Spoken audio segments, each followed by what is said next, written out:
So Joe Biden today invited police officials from across the country to the White House to discuss surging crime in city after city. Most of them cities that are run by Democrats for decades, states run by Democrats for decades. But unfortunately, the Biden White House refuses to take any responsibility for their role in spewing the defund police agenda and their role in making communities less safe, less secure, more violent. For example, Washington, D.C. marked a grim milestone over this past weekend after it hit 100 homicides by July the 10th. That's the earliest the city has hit that number since, get this, 2003. Chicago, 11 killed, 35 wounded, violence over the weekend. In other words, a typical weekend in the Windy City. Do you know any of the names of any of the people that were shot and killed this weekend in Chicago? I doubt it. Why? Because the left in this country, as we have pointed out for years on this show, only seems to care about the lives of people killed when they can then use their death to politicize an issue. Is the real slogan for Democrats, Black Lives Matter, only when we can politicize it? You know, where's Mayor Lori Lightweight? This happens every weekend.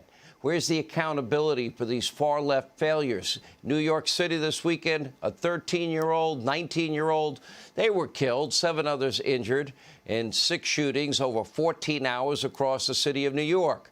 Unfortunately, rather than bluntly acknowledge the role that Democrats' anti-police defunding policies are causing and fueling this crime surge, Democratic nominee for mayor, well, his name is Eric Adams, the Democrat, praising Biden's commitment to, quote, redefine the ecosystem of public safety, whatever that means. Now, thankfully, there's an independent and a Republican named Curtis Sliwa who's running on refund the police and bring back the policies that worked under Rudy Giuliani. But take a look at the Democrat. We can't continue to respond to symptoms. It's time to respond to the underlying causes of violence in our city. This president is making it clear he's going to redefine the ecosystem of public safety, and that includes identifying the role of police, schools, families, resources, employment. This is where we need to go as a country. Well, first, let's be honest, this president makes nothing clear. One activist in the Bronx in New York says these communities need help and need to reduce the tension between officers and the community. She's pushing back against the defund agenda. Here to explain more is community activist Melody Jimenez is with us, along with Leo 2.0 Terrell. Mr. Jimenez, thank you so much for being with us. I was glad you said what you said. They cut $1 billion from the New York Police Department. We now are shattering last year's record in terms of violence and murders, injuries to cops and deaths, et cetera. Defund, dismantle, reimagine. I don't know. Why don't we go back to what brought the murder rate from nearly 3,000 down to 300, and that's stop and frisk and funding the police. What do you think? I can definitely say I agree with what you just stated. I think it's important that we keep public safety #1 priority in New York City. The crime rate has spiked, and I think it's time for a mayor that is willing to ensure that NYPD is funded the correct way, where they're comfortable to come out and do their jobs, because their jobs are difficult. They come out every day and risk their lives. And I think it's something that people need to pay attention to when we speak on NYPD. Are you under fire for the statements that you're making because you want to save lives and you want strong policing? At this moment, Sean, I'm not under fire. I have a great connection with the community. I work with mothers that lose their kids that are affected by gun, gang, and street violence. So as of this moment, I have support of the mothers and local members of the community. I'll take the support of moms. You know what? We all love our children, don't we? We want them to be... We want law and order and safety and security so every child in America can actually pursue happiness. Without it, you can't. Leo 2.0 Terrell, by the way, big news tonight. Larry Elder 1.0 apparently has announced he's running for governor. You going to be supporting our friend? Hey, I will be providing as much support as I can. I'll be providing as much support as I can. right. with my current duties. Okay, you can speak out on this show, Leo. There's no rules here, okay? You can say what's on your mind. Yes.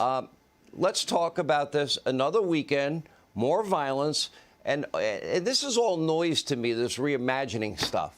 Because Joe Biden said he would reallocate funds away from the police. We know that he didn't mention it all last summer when the riots were going on. We know that Kamala Harris, promoted a bail fund so rioters can get back out on the street and back to the activities of throwing ricks and rocks and bottles, et cetera, and starting fires and everything else we saw. Let me be as clear as I can. That meeting in Washington, D.C. at the White House, that was a dog and pony show. Nothing was done there. Talking about gun control, gun rights, no. It is crime allowed by Democrats in Democratic cities. And sad news for New Yorkers. Eric Adams, he went to Washington, D.C. to kiss the ring of Joe Biden. I mean, until he criticized AOC, until he criticized the defunding of the police, until he articulated his position separate from the progressive left, he's just like de Blasio. So he's not going to change anything. He got excited going to the White House and kissing Joe Biden's ring. The problem is this. The issue about crime is going to be an issue for 2022, and the Democrats have lost that issue. And I really feel sorry for Ms. Jimenez because, honestly, she's not getting any support from the lawmakers in New York City. All right, we're going to keep our eye on this. Why? I'm optimistic, and I'm okay with that because sometimes you have to fight for change. And at this moment, the local politicians are very aware of how I feel, and they seem to scatter when I give statements, but they're understanding the importance of Melody, NYPD because I definitely go to different. Yes. I hope you stay active, and I hope your voice is loud because lives need to be saved. This is our national treasure. These are our kids. This is our American family. Lives are lost every weekend. You can predict every weekend how many. Sad, it's pathetic, and it's preventable. Leo, Melody, thank you. Hey, Sean Hannity here. Hey, click here to subscribe to Fox News YouTube page and catch our hottest interviews and most compelling analysis. You will not get it anywhere else.